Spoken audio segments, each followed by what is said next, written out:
Not only are all these lenses under $100, some of them are as little as $25.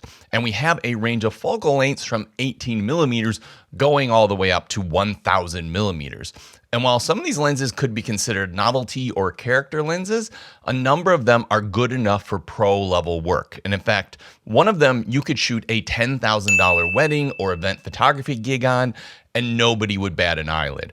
A number of these lenses are also great for street photography, travel, or just general all-purpose lenses.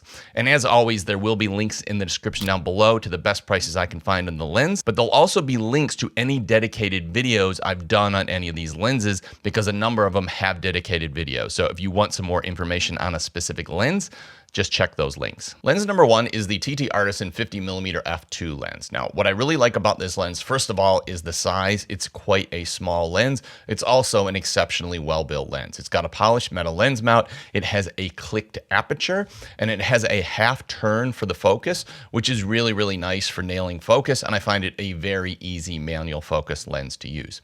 The other thing I like about this lens is purely the image quality. It's a very sharp lens, particularly in the center of frame, where it has some sort of softer edges and corners, and then it has some heavy vignette as you get to the edges of frame. And I really like the images that come straight out of this lens, straight out of camera. So particularly if you're somebody who doesn't want to edit your photos, but wants to give them a bit of a look, when I shoot 50mm, I almost always add vignette, and I prefer to have a little bit softer corners because it draws the viewer's eye to the center of the frame. And this gives you that look without actually doing any editing. And in a recent video, I talked about how I've got lenses that cost 5 to 10 times the price of this lens, but I often take out this lens instead because I just really love the images that come out of it. And it gives you this look, which is clinical sharpness, kind of like a modern lens, but because of the focus fall off towards the corners and the heavy vignette, it gives you a little bit of a vintage vibe. So I think particularly for new photographers, this is going to give your images a look, and it's going to be very easy to get an interesting image that has a bit of a look to it. But yeah, one of my personal favorite lenses, and at 50mm, this is a very versatile focal length. I think a great focal length, particularly for new photographers, because it's an easier focal length to compose a moving image with. The next lens is one that I think most people don't even know exists. This is a 23mm f5.6 pancake lens, and it's actually a really nice lens to use. It's really well built. It's an all metal body. It's got a metal lens mount, and it's an f5.6 fixed aperture. So that means it doesn't change. You can't go up, you can't go down. That's it, which you often find with pancake lenses like this. It's a manual focus lens, and it's 1/4 turn to go the full range of manual focus. In general, I find that to be not enough, but for whatever reason on this lens, it's absolutely perfect. So you won't have any problems nailing manual focus. What I found this lens really good for is travel and street photography, and to use it as a body cap. And recently I went on a trip where I couldn't find my L-mount body cap, and I actually brought this lens as a body cap, and as a bonus, I had an extra lens with me, and it's actually not that much bigger than a body cap anyways. And that was the first time I'd really used it. I bought the thing about a year ago. Now, I think when you look at a lens of this size and this price, you're going to think, oh, it's probably going to be soft, going to be a character lens. Actually, not the case at all. In fact, it was so sharp when I was looking at the general photos I was taking. I was like, am I even seeing this right? So I went and shot it on the test chart just to make sure that I was right. And yeah, it is very sharp in the center frame, and it's still reasonably sharp in the corner. So even if you're a pixel peeper and somebody who's obsessed with sharpness, this is a cheap lens that is still plenty sharp enough. The other thing about it, it is a 23mm focal length, which is a nice wide focal length for street, travel, interior, architecture. And because it actually is very well corrected for distortion, it only has the most modest amount of barrel distortion. It works really well for that. And it can be an excellent sort of environmental portrait lens as well. And at f5.6, you'll be able to put somebody in a frame. You'll be able to see them. But at f5.6, you're not going to completely blur out the background. So you're still going to be able to see the environment around them. The other thing that was a real surprise about this lens was the close-up image quality. Now, pancake lenses and small lenses like this usually do not have a very close minimum focus distance. And when you do get at the minimum focus distance, they're generally not very good. This one's excellent. And 23mm and close up gives you a really, really cool look. So I think this is an excellent lens, street, travel, and just to use as a replacement for the body cap on your camera. The next lens is a extremely popular lens, and that is the Viltrox 28mm f4.5. Now, I think this is the world's smallest autofocus lens. I don't know of a smaller autofocus lens than this one. And it is a really fun, quirky lens, but it still gives you reasonable image quality. Now, to start with, it is a fixed aperture once again. It's an f4.5 lens, and you can't change it. It stays at f4.5. The other thing about the lens is being an autofocus lens, it even still has a polished metal lens mount, and it also has a USB-C port for updating the firmware. So as they improve the firmware or improve the autofocus performance, you're still going to be able to update it in this lens, which is something that you generally wouldn't expect for this price point. And it has this interesting flip style lens cap. So there's not a traditional lens cap. It's got this flip style cap, which just keeps the whole thing small. But the thing I like about it is when you're going and you're just doing street photography, run around and travel, doing this is so much faster than taking a lens cap off and putting it in your pocket. The other thing you might be able to see is it actually has a sun star mask on the front. So this gives you, I think it's 6 or 8 pointed sun stars. And this is just another interesting, quirky feature that this lens has. And I think one of the things I think about this lens is I think it's a generally misunderstood lens. This is just creates this really interesting experience in shooting, and you have to work within the restrictions of this lens. And when you do and get good results, it's really rewarding and it's really fun. You don't have the ability to open up your aperture and blow out the background or anything like that. But the 28mm lens is a super versatile travel lens. The other thing is this is not just a quirky character lens. It's actually very, very sharp in the center of frame, and it's still reasonably good in the corners and has reasonably good color and contrast throughout the whole frame. Its weak points are definitely flare. That's its single biggest weak point. And if you get even a little bit of light coming from the side of the frame, it can absolutely wash out your image. It also has heavy vignette, which is an optical flaw, but one that I kind of like. And I really like the images that come out of it. I think it is a super fun lens, and it is the only autofocus lens in this lineup. And I think a lot of people just get fixated on autofocus, so this might be the lens for you. The next one is a body cap lens. This is the Fun Leader lens. It's an 18mm f8 lens. And once again, we're at f8 and you can't change it. And if you see how thin that is pretty much the same as a standard body cap. In fact, I mean, there's a standard body cap and there's the lens. There is very, very little difference in it. And this is, once again, a super fun street and travel lens. Now, the lens itself is actually all metal lens mount. It's surprisingly well built for how small it is. It comes in both a Pro and a standard version. The difference seems to be that the Pro version, you can actually focus it. Even though it's a little bit fiddly, you do have this little bit of a focus throw.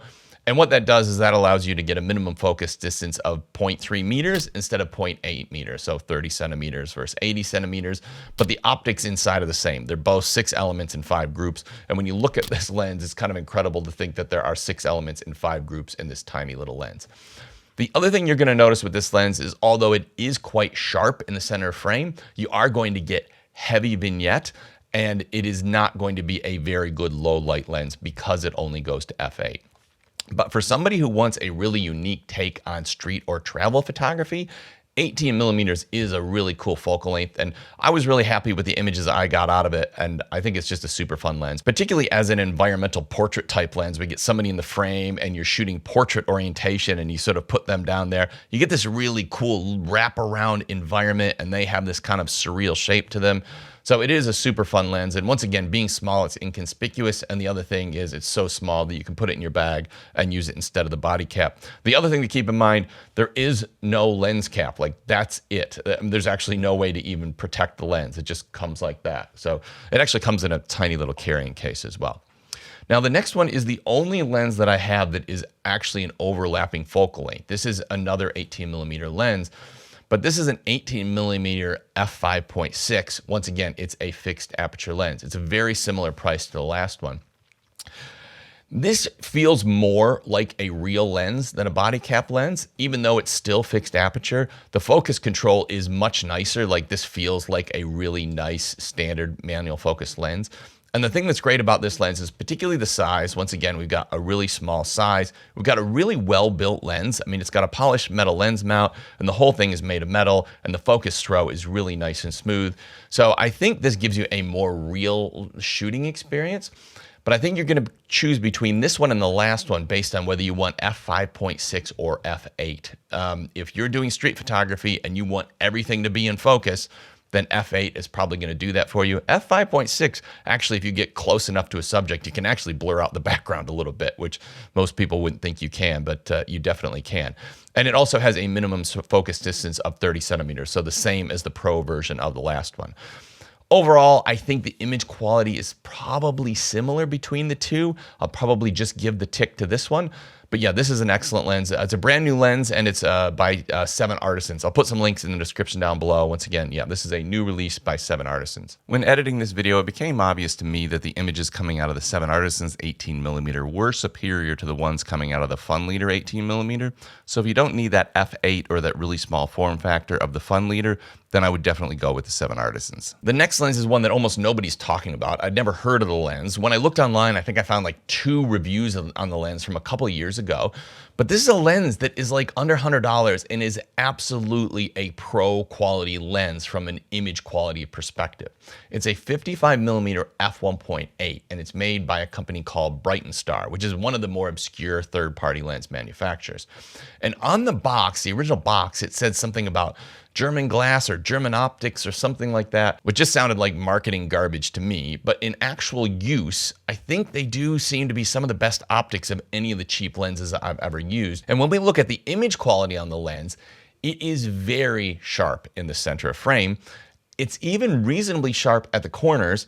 And then you get this sort of bubble bokeh effect, and it has this really, in most cases, smooth, pleasing background blur. Now, in some cases, depending on foliage or what you've got in the background, it can get a little bit busy, almost in the same way like the vintage Helios 44-2 or 44M does. But overall, you get this really nice, sharp, detailed person in the center of frame and this beautiful, round, bubbly bokeh in the background, and you get a nice, smooth background blur. And the lens itself, when we compare it to like a nifty 50 that you might buy from Canon, Sony, or Nikon, this thing is built like a tank. It's an all-metal build. It's got a polished metal lens mount. It is a significantly better built lens than any of those cheap first-party lens manufacturers. Now, obviously, the disadvantage is the fact that it's manual focus only. And I will tell you, shooting at 55mm, you have an even shallower depth of field than you do at 50. So shooting at f1.8 and nailing focus can be hard at times. But importantly, even when you stop it down to f2.8, you still get a nice pleasing background blur, you still get round bokeh balls, and you still get a lens that has some really nice optical traits. So you can stop it down and really still get image quality. So I think this is absolutely a lens that somebody could take and do a $10,000 wedding shoot and nobody would bat an eyelid at. I think the image quality is genuinely that good. And when it comes to just pure image quality, this is definitely the best lens that I'm talking about in this video. I will say that I think in general, I prefer the TT Artisan 50mm, the first one I talked about. It's got a little bit more of a vintage image quality, and I like that it's smaller. But if you're after a more clinical performance, then that Bright & Star 55 is definitely going to be the lens for you. Now, this next one, people are going to say, oh, this is a gimmick. It is a gimmick, but it's a fun gimmick. This is the Oreo lens. It's a 32mm. I think it's f10 lens. It costs around $25. It's an all plastic lens, plastic mount. And actually the optic in it is the same optic that they put in disposable film cameras. Now, I assume they just buy them straight from the manufacturer and put them in there. They don't take them from old disposable film cameras. It probably just makes more sense to do it that way. But yeah, it's the exact same lens that you would get in a disposable film camera. And it gets you this interesting image quality that kind of looks like something out of an old VHS, or it looks like something out of an old film camera. It's a real nostalgic look. And on full frame, you get really heavy vignette. Now, the image samples I'm going to show in this video were shot in APS-C because I bought this for my Fuji camera, which is an APS-C sensor camera. So in a full frame camera, you get even heavier vignette. The sides and the edges get crazy. If you don't like that in a full frame camera, you can go in crop sensor mode and you get images that look like the ones that I'm throwing on screen now. But Don't discount this as something that's just fun to throw on your camera. You've got no aperture control. You don't have focus to worry about. You just point at things, come up with creative ways to get your image composition. And being an f10 lens, basically everything's in focus, so there is no out of focus. So it really causes you to focus on image composition because you can't rely on shallow depth of field to draw the viewer's eye or attention to a subject in the frame. You have to really think about all the elements of what you're shooting, and 32 millimeters is a pretty fun focal length to do that with. So more than a gimmick, it's a really fun lens, and it's super cheap. I mean, even you just think of it as like a training aid to help you become a better photographer. Now, this next one, I was questioning whether I put this one in or not. In the end, I decided to because it's the only lens at this focal length that is under $100. This is an 85 millimeter f1.8 lens. But what I want you to know about this lens is at f1.8, you get a kind of a crazy, dreamy, heavily chromatic aberration type look image.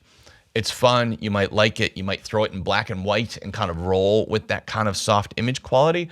But for me, after shooting at f1.8 for probably about 20 minutes, I stopped it down to f2.5 and I got some really good shots. And then later when I was going through the city, I wanted to use that 85 millimeter focal length to get that really compressed image. And that brings the things in the foreground and the things in the background closer together. And I was shooting at, I think I was shooting at f9 or f10 or something like that. So it is a really cool lens if you stop it down. So I think I would consider this lens a lens that starts at f2.5. Now this is made by a few different lens manufacturers. I've actually got the EF version so that I can adapt it to any camera I want, but it comes in a number of different native mounts. But I would suggest if you're gonna get it or a lens that does come in EF, just get the EF and get a cheap adapter and then you can adapt it to sort of any lens. Overall, the lens is built well. It comes with this big lens hood, which helps control flare. And if you stop it down at 85 millimeters, it is going to give you something that none of the other lenses are going to give you because it's a very specific focal length. Now, the next one is the Holga lens. Now, this is a pretty well-known lens. This is around about 20 bucks or something like that. It is a 60 millimeter f8 lens, and it's a plastic lens. Once again, this is a fun character lens. Comes with this little plastic piece to cover the rear of the lens. Even the optic, I'm pretty sure that's I'm 90% sure that is a plastic optic. And it's got this hilarious focus system where if you're focusing on just a single person, you see the white line is pointed at a single person. Now, if you've got and this is like the distance you are from the subject. So if you're close enough that you've only filled the frame with one person, you're on the one person mode.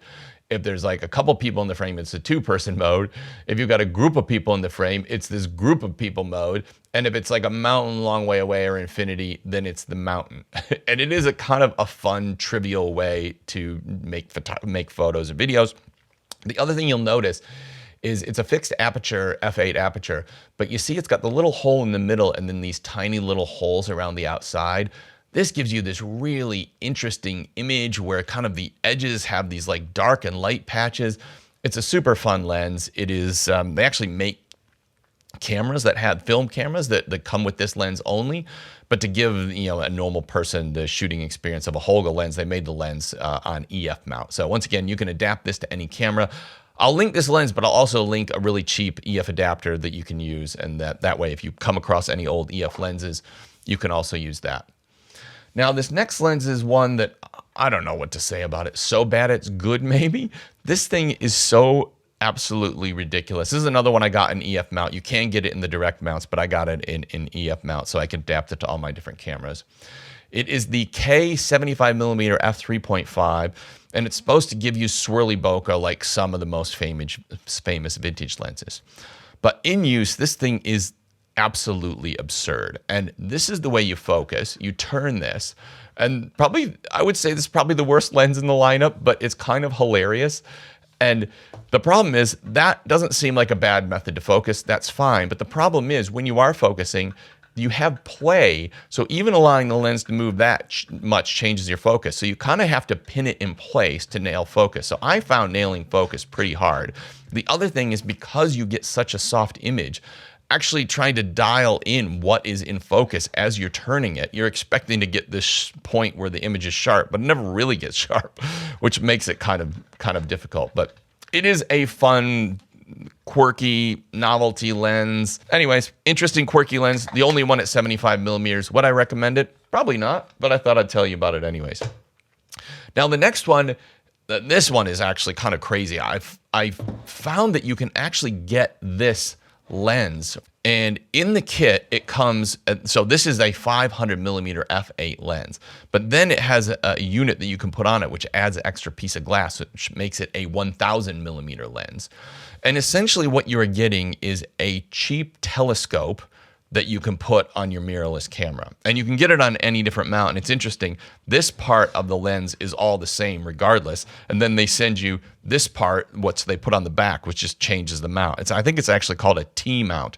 So this is a T-mount, which is something that was used many, many years ago. It does have, so first of all, the focus is actually quite good. It's quite easy to nail focus, and I found that really effective. It also has aperture control, so it's not a fixed aperture. So it's like f8 and it goes to f32. I actually find it's sharpest probably at f11 or something like that. So that's mainly the way I'm shooting it. And I've actually been to Yellowstone, and I've seen people taking really great photos of birds and bears and all kinds of stuff with this same optical design, which I think has been around for a long time, and they've got a bunch of different brands on it. So if you're interested in wildlife photography, or you want to shoot a photo of the moon, or you're trying to shoot a photo of something that is a long way away and you are on an extreme budget, you absolutely are not going to be able to do it any cheaper than this lens.